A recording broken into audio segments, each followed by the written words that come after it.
Subscribe now and press the bell icon. Never miss an update. Dependence of resistance on temperature, यानी कि प्रतिरोध का ताप पर निर्भरता। किसी पदार्थ का प्रतिरोध ताप परिवर्तन से किस प्रकार से बदलेगा।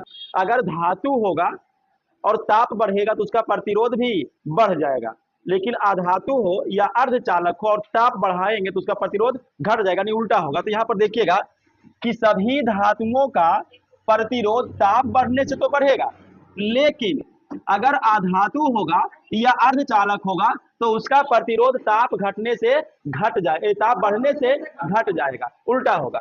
तो किसी चालक का प्रतिरोध ताप परिवर्तन से कैसे बदलेगा, तो इसको देखिएगा कि प्रतिरोध का संकेत है R और T ताप पर अगर हम निकालते हैं तो ये लिख लेगा R0,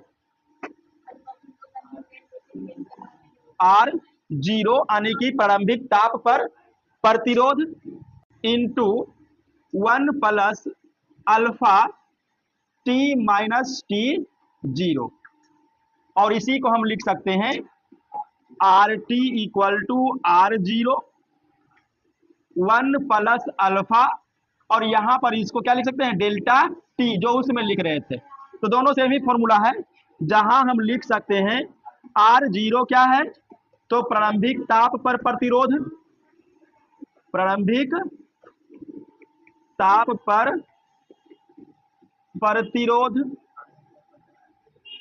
RT क्या है, तो T डिग्री सेल्सियस ताप पर प्रतिरोध,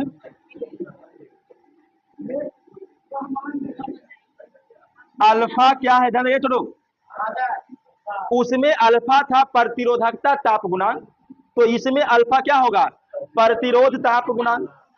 तो यहां पर अल्फा होगा प्रतिरोध ताप गुणांक। और इसमें भी एक ऑब्जेक्टिव पूछेगा कि प्रतिरोध ताप गुणांक का SI मात्रक क्या होगा। प्रतिरोध ताप गुणांक का SI मात्रक, तो जो मात्रक प्रतिरोधकता ताप गुणांक का होता है, यानी कि प्रति केल्विन, वही मात्रक यहां भी होगा। ठीक है, प्रतिरोध ताप गुणांक हो या प्रतिरोधकता ताप गुणांक हो, दोनों का मात्रक सेम होगा। यहां तक का स्क्रीनशॉट लीजिए। चलिए अब देखिए, ये जो अभी हम लोग पढ़े प्रतिरोध का ताप पर निर्भरता, उससे देखिए एक न्यूमेरिकल क्वेश्चन NCERT से ये लिया गया है। कमरे के ताप यानी कि 27 डिग्री सेल्सियस पर किसी तापन अवयव का प्रतिरोध कितना है, 100 ओम। यदि तापन अवयव का प्रतिरोध 117 ओम हो तो अवयव का ताप क्या होगा, और प्रतिरोध के पदार्थ का ताप गुणांक दे रखा है इतना। अभी देखिए, समझिएगा बात को।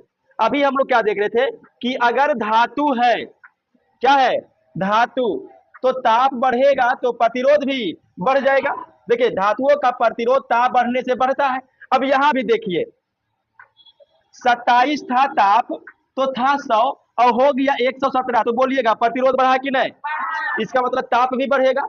तो वही ताप हम लोग को निकालना है कि ताप क्या होगा, वही वाला फॉर्मूला यूज करेंगे। तो सबसे पहले यहां पर देखिएगा गिवन रेट लिखिए। चलिए अब यहां पर देखिए R0 क्या है, प्रारंभिक ताप पर प्रतिरोध। देखिए प्रारंभिक ताप इतना है और इस पर प्रतिरोध कितना है, 100 ओम। तो हम लिख सकते हैं R0 का मान 100 ओम।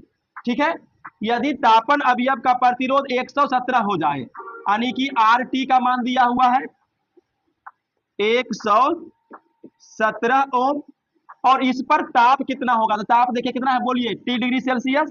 तो हमको T का मान ज्ञात करना है, और प्रतिरोध ताप गुणांक यानी अल्फा, अल्फा भी देखिए दे रखा है 1.70 गुना 10 का पावर -4 डिग्री प्रति सेल्सियस। अब इसको हल करना है हम लोग को। तो देखिए, चूंकि हम लोग जानते हैं कि R, यहां देखिए formula RT equal to R0 into 1 plus alpha T minus T0। अब मान रखिएगा आर टी का मान कितना है छोटू? 117 ओम। अब देखिए ये आर जीरो इधर गुना में इधर आके बटा में, तो आर जीरो का मान 100 ओम। 1 प्लस अल्फा, अच्छा अल्फा का मान भी रख लीजिए। अल्फा का मान देखिए 1.70 cross 10 to the power -4 degree पर सेल्सियस, मात्रा बाद में कर लेंगे, इनटू टी। टी तो हमको निकालना है, और टी जीरो क्या है? प्रारंभिक ताप। तो प्रारंभिक ताप कितना है? 27 डिग्री सेल्सियस। अब यहां देखिएगा ये कितना बचेगा? 1.17 बचेगा। ओम ओम खत्म, और इस प्लस 1 को इधर लाइए तो -1 होगा, बराबर क्या बचेगा? 1.70 गुना 10 का -4 इंटू टी -27, और हल कीजिए इसको 0.17। आइए देखिए गुना, गुना का उल्टा, तो 1.70 10 का -4, और इधर कितना बचा? टी -27। और देखिएगा 2 अंक पर दशमलव खत्म हो जाएगा, 17 दहे के 170। अब देखिए अगर गुना में आधार सेम है तो पावर जुटेगा, इसका पावर 1, इसका -4, कितना होगा? -3, और -3 अगर ऊपर गया तो +3, और +3 को हम लिख सकते हैं 1000, 10 पे पावर 3 मतलब 1000, और ये माइनस इधर आया तो प्लस, और यही तो हमको चाहिए।